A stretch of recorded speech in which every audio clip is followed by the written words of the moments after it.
योगी आदित्यनाथ ने समाजवादी और रालोद गठबंधन पर निशाना साधा और कहा कि दो लड़कों की जोड़ी नया लिफाफा पुराना माल है।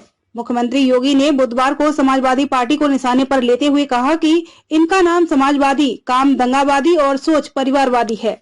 सपा रालोद की जोड़ी पर हमला करते हुए योगी ने कहा, ये जो दो लड़के हैं, इससे पहले भी ऐसी ही जोड़ी आई थी। माल वही सड़ा गला पुराना है, बस लिफाफा नया है। ये दोनों लड़के वही हैं, एक सत्ता में बैठकर हत्या करवा रहे थे, दूसरा दिल्ली में बैठकर दंगाइयों का बचाव कर रहा था।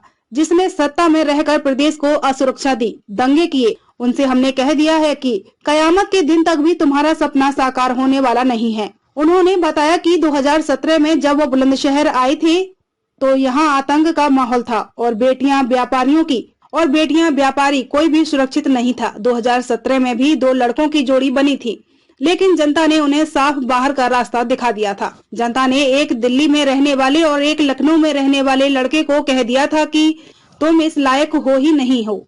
मुख्यमंत्री ने कहा, याद करिए कि जब 2013 में मुजफ्फरनगर में दंगा हुआ था, उसमें सचिन और गौरव नाम के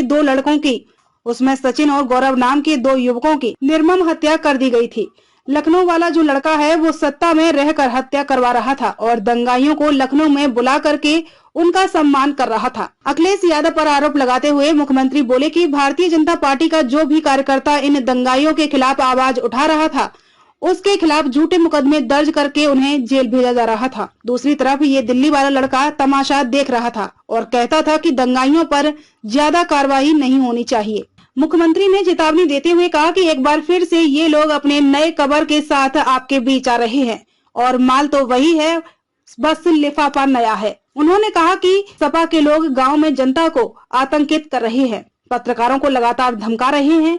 इसकी सारी गर्मी 10 मार्च के बाद अपने आप शांत हो जाएगी। हम एक तरफ विकास करेंगे, दूसरी तरफ माफियाओं के खिलाफ बुलडोजर भी चलवाएंगे। हम जेयर में एयरपोर्ट ला रहे हैं, फिल्म सिटी भी हम बनवा रहे हैं और डाटा सेंटर का भी निर्माण कर रहे हैं। सपा पर तंज कसते हुए मुख्यमंत्री ने कहा कि पिछली सरकार तमंचे की फैक्ट्री चला रही थी, हम डिफेंस कॉरिडोर दे रहे हैं। जब यहाँ पर बनी तो भारत की सीमा पर गुजरेगी तो पाकिस्तान के छक्के छूट जाएंगे।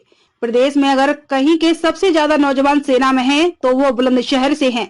पिछली सरकार के लोग तमंचा बनाते थे लूटपाट करने के लिए, हम डिफेंस कॉरिडोर बना रहे हैं देश की रक्षा करने के लिए।